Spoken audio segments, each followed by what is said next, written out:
vou pular um pouco isso. Os traumas perinatais, eles são muito importantes. São os traumas que são vividos antes, durante e logo depois do nascimento.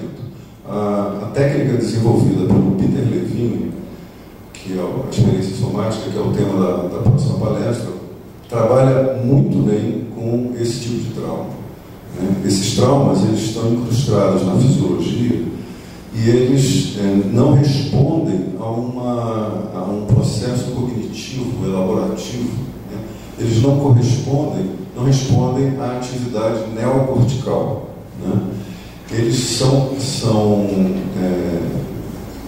estão presos na fisiologia de uma maneira tão intensa e dissociada, porque a pessoa não consegue falar daquilo. Claro, viveu uma situação de ameaça numa época em que não havia área de Broca estimulada, não havia linguagem, não havia capacidade de entender, de relatar, de seguir uma sequência, um contínuo de experiências.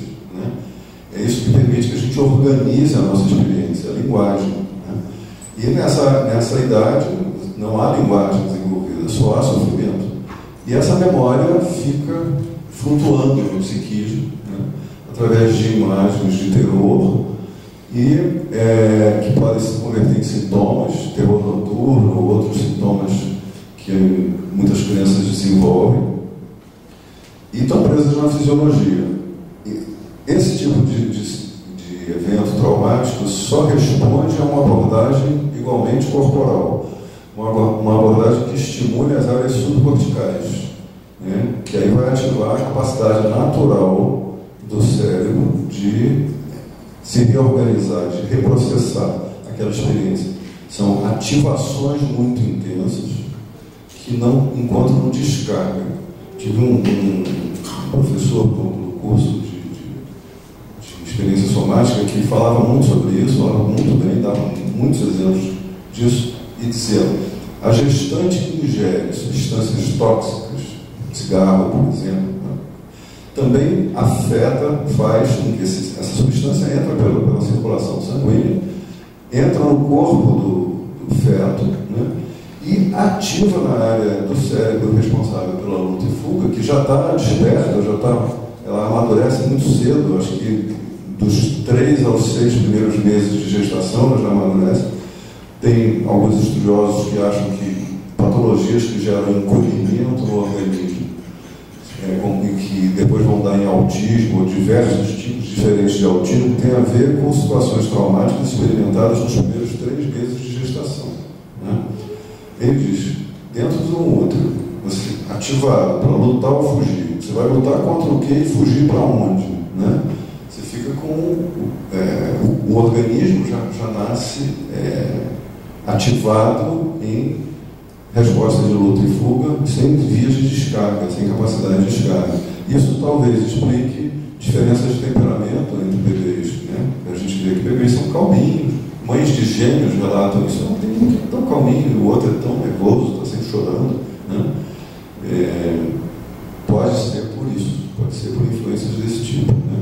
A gente não consegue isolar mais um fator como determinante. É uma sequência de fatores, são muitos. Partos demorados, vivência de separação violenta, mãe pouco consciente da sua função na manutenção do equilíbrio do bebê. Tem mães que não têm o menor contato com isso, não conseguem entrar em contato com as necessidades do bebê. Elas agem mecanicamente, cumprem o papel de uma forma substituta. E a criança aprende a obter gratificação no mundo através de formas substitutas. Então é muito comum, muitos pacientes, depois de adultos, dizem: mas eu faço tudo para que a minha vida dê certo, eu faço tudo para ter o amor das pessoas e não consigo chegar onde eu quero. Porque não há uma interação aberta. A vida é vivida, as relações são vividas através de um espelho. Como se eu projeto uma imagem minha aqui e quero que você veja e goste dessa imagem que eu projeto. Então a relação não é de coração para coração, não é de olhar para olhar, é uma relação especular. Isso combina um pouquinho com a teoria do Lacan da face do espelho. Não sei se alguém conhece, já estudou isso. Lacan dizia que a mãe coloca o bebê na frente do espelho, ele se vê ali, ele vê a carinha bonitinha dele, né? Que gracinha, eu sou isso.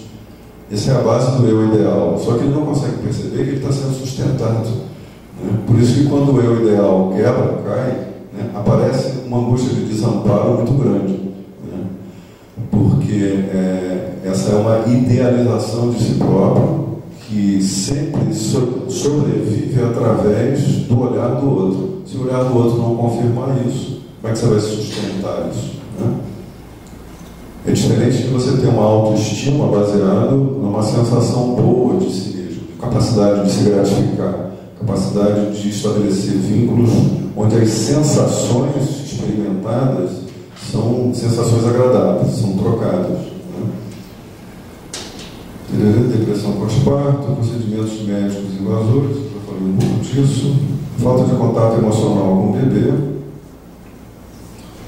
pais ansiosos, né? Procedimentos mecânicos, déficit de amamentação, demora no atendimento de necessidades, tudo isso é base de formação